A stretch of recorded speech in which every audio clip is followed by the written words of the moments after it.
Good morning, students, and welcome to online lecture of Sharati Modern English School. So today I am going to teach you History 10th chapter, Armed Revolutionary Movement. Okay.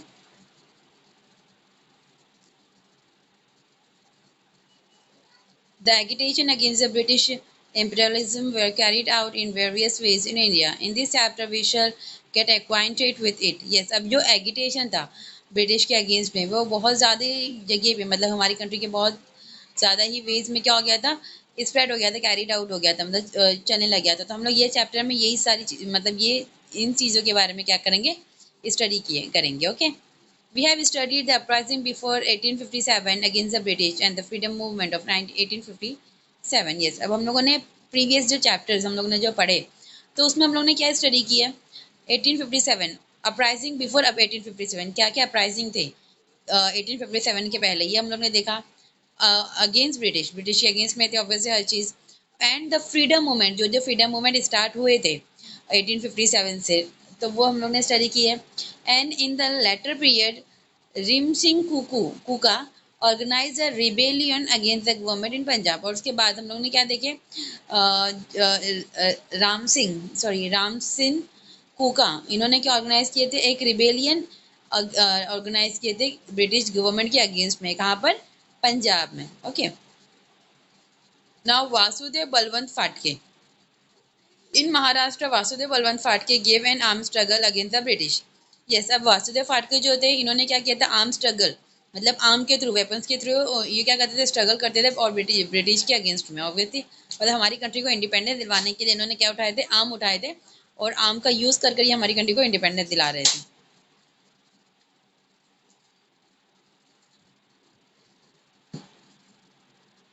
He assumed that there should be armed struggle to fight against the British.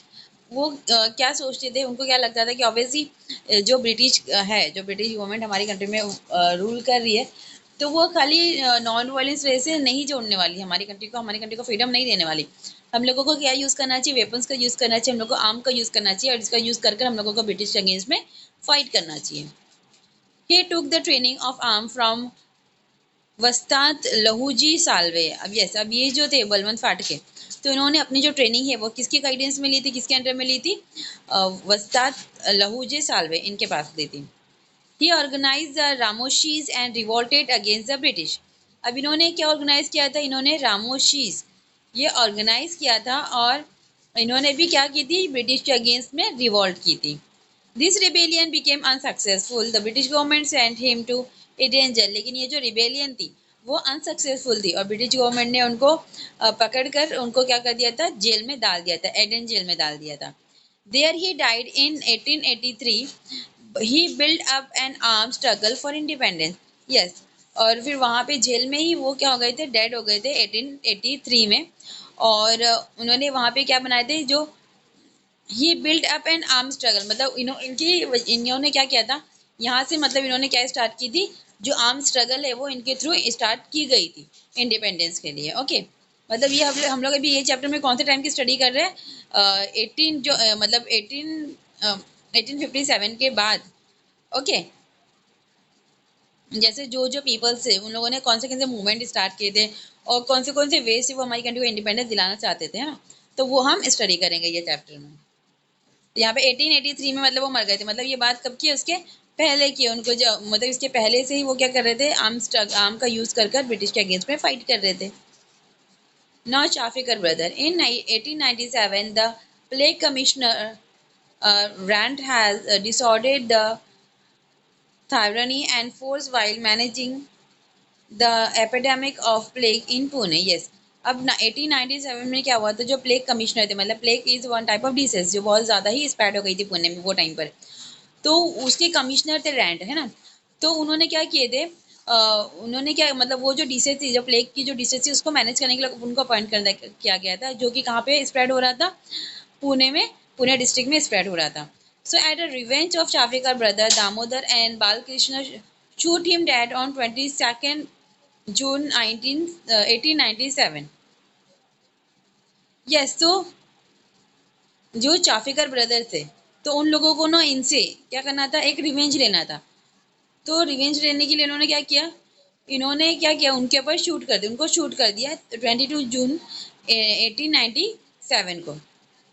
Damodar Balkrishna and Vasudev, these three brother and their associate Mahadev Ranade were hanged to death। फिर उसके बाद जब इनको British government ने arrest की तो दामोदर बालकृष्ण और वासुदेव, ये थ्री जो पर्सन है, ये क्या थे, थ्री ब्रदर्स थे, और उनके भी साथ में उनके एसोसिएट्स थे, जैसे महादेव रनाडे है ना, तो इन सबको पकड़ के हैंग मतलब फांसी की सजा दे दी गई थी। For the same house, three brothers accepted martyrdom for the service of the country। और फिर वही वही वहीं पर वही घर में क्या हुआ, तो जो थ्री ब्रदर्स थे उन लोगों को जैसे शहीद का बोलते हैं ना, एक वो दिया जाता है, वो दे दिया गया था। मतलब ऑब्वियसली इनको जो मिली तो क्यों मिली थी, मतलब ये लोग भी क्या चाहते थे कि हमारी कंट्री को ब्रिटिश से क्या मिल जाए, फ्रीडम मिल जाए। During the same period, Munda tribe in Bihar under the leadership of Birsa Munda made great revolt against the government। अब यहाँ पे देखो कहा दिया है, वही टाइम पे क्या हुआ था, जो मुंडा ट्राइब थी बिहार में, मतलब मुंडा ट्राइबमेट कबीला बोलते हैं जिसको, है ना, तो वो मतलब मुंडा ट्राइब के जो पीपल्स थे बिहार में, तो उन लोगों ने क्या किए थे, मतलब वो टाइम पे वो जो लीडरशिप थी वो किसके पास थी, बिरसा मुंडा के पास थी। तो उन्होंने भी ब्रिटिश गवर्नमेंट के अगेंस्ट में बहुत ही ज़्यादा अच्छे से क्या की थी, रिवॉल्ट की थी। अभिनव भारत, इन 1900 Swaratnavir Vinayak Damodar Savarkar founded Mitra Mela, a secret organization of revolutionaries in Nasik।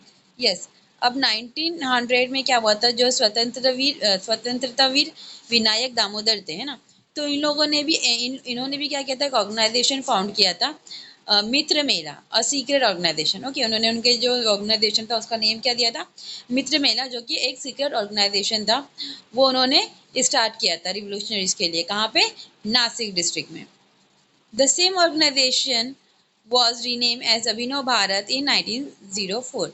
अब यही ऑर्गेनाइजेशन मित्र मेला, यही ऑर्गेनाइजेशन को रीनेम किया गया था, कौन से नेम से, अभिनव भारत के नाम से। ओके, मतलब पहले वो मित्र मेला था, फिर बाद में उसका नेम क्या हो गया था, चेंज हो गया था, रीनेम हो गया था वो, और से क्या नेम दिया गया था, अभिनव भारत नेम दिया गया था 1904 में। Savarkar went to England for higher education. From there he began sending revolutionary literature, guns et cetera. फिर उसके बाद क्या, वो जो सावरकर थे, है ना, जो सावरकर थे, तो वो कहाँ चले गए उनके हायर एजुकेशन के लिए। देखो ये स्वतंत्रता वीर वीडी सावरकर, ये तो ये अपने हायर एजुकेशन के लिए कहाँ पे चले गए थे, इंग्लैंड में चले गए थे। तो इंग्लैंड में जाने के बाद वो वहाँ से क्या करते थे, जो रिवोल्यूशनरी थी, रिवोल्यूशनरी लिटरेचर और गन्स, मतलब ये सारी चीज़ें वहाँ से सेंड करते थे, भेजते थे, कहाँ से, इंग्लैंड से। किसको भेजते थे, to the member of Abhinav Bharat in India, मतलब यहाँ पे जो उन्होंने ऑर्गेनाइजेशन बना कर गए थे, है ना, जो उन्होंने ऑर्गेनाइजेशन यहाँ पे बनाए थे, तो वो ऑर्गेनाइजेशन को वो क्या भेजते थे, रिवोल्यूशनरी लिटरेचर भेजते थे, गन्स भेजते थे। He wrote an inspiring biography of Joseph Mazzini, the famous Italian revolutionary। Yes, अब उन्होंने एक बायोग्राफी लिखी थी, किसके बायोग्राफी लिखी थी, जोसेफ मैजिनी की, जो कि बहुत ही फेमस क्या थे, इटालियन के रिवोल्यूशनरी थे। The 1857 rebellion was the first war of independence was stated in the book The Indian War of Independence 1957 written by him। अब इंडिया की जो फेमस बुक है इंडियन वॉर ऑफ इंडिपेंडेंस 1857, तो ये बुक भी इन्होंने ही क्या किए थे, राइट किए थे। ओके, मतलब ये जो पीरियड था 1857 का, तो ये पीरियड क्या था, फर्स्ट वॉर का था। Okay, first war of independence का पीरियड, मतलब यहाँ से जो हमारे कंट्री के जो पीपल्स थे, तो वो ब्रिटिश गवर्नमेंट के अगेंस्ट में जाना लग गए थे, रिबेल करने लग गए थे ब्रिटिश गवर्नमेंट के साथ। ओके, तो ये जो पीरियड था, तो ये फर्स्ट वॉर ऑफ इंडिपेंडेंस का पीरियड था। तो उन्होंने ये वाले पीरियड को उनकी बुक में स्टेट किया था, उनकी बुक का नेम था the Indian war of independence 1857। Okay, now do you know Swatantrata Veer Savarkar was sentenced to 50 years of rigorous imprisonment at Anjuman। Yes, अब ये देखो स्वतंत्रता वीर दामोदर जो है, स्वतंत्रता वीर सावरकर जो है, तो उनको 50 इयर्स की rigorous मतलब सजा दी गई थी, कहाँ पर, अंडमान, अंडमान जो जेल है, राइट, वहाँ पर। He was there for 10 years। In his autobiography Majini Janmathi, he wrote down his experience of the terrible days of Andaman। Yes, लेकिन वो जेल में कितने साल तक थे, उनकी सजा थी 50 ईयर्स की। लेकिन वो जेल में कहाँ तक थे, वो 10 ईयर्स तक थे। और जब वो वहाँ पर थे जेल में, तो वो क्या एक ऑटोबायोग्राफी राइट कर रहे थे, उसका नेम था मजनी जन्म थे। तो उसमें उन्होंने क्या राइट किया था, उनका जो 10 ईयर्स का एक्सपीरियंस था, जो टेरिबल डेज उन्होंने स्पेंड किए थे वो जेल में, अंडमान जेल में, तो वो उन्होंने उसमें राइट किया था। Later the government to him to Ratnagiri and detain there. Yes, फिर बाद में क्या हुआ था, जो उनकी 10 ईयर्स की जो सजा थी वो अंडमान जेल में हुई थी, फिर उसके बाद उनको कहाँ पे ट्रांसफर कर दिया गया था, उनको कहाँ पे लेके चले गए थे, रत्नागिरी में उनको लेकर चले गए थे। Okay, there Savarkar started many social movements such as removal of caste differences, removal of untouchability, common dining, purification of language etcetera. अब वहाँ पर जाने के बाद उन्होंने क्या किया, ऐसे बहुत सारे मूवमेंट स्टार्ट किए थे, और वो मूवमेंट के थ्रू वो क्या चाहते थे, हमारी कंट्री से बहुत सारी चीज़ों को रिमूव करना चाहते थे, राइट। जैसे caste system, upper caste, lower caste, Hindu, Muslim, है ना, ये सारी चीज़ों को निकालना चाहते थे। फिर जो अनटचेबिलिटी थी, मतलब ये लोअर कास्ट से बिलोंग कर रहा है या अपर कास्ट से बिलोंग कर रही है, क्या अनटचेबिलिटी है ना, मतलब ये बहुत अछूत है, तो ये सारी चीज़ों को रिमूव करना चाहते थे। फिर जो कॉमन डाइनिंग है वो, प्लस प्यूरिफिकेशन ऑफ लैंग्वेज, ये सारी चीज़ें उन्होंने, मतलब ये सारी चीज़ों के लिए उन्होंने मूवमेंट स्टार्ट किए थे। He was a great writer, he was the president of Marathi साहित्य सम्मेलन एट मुंबई इन 19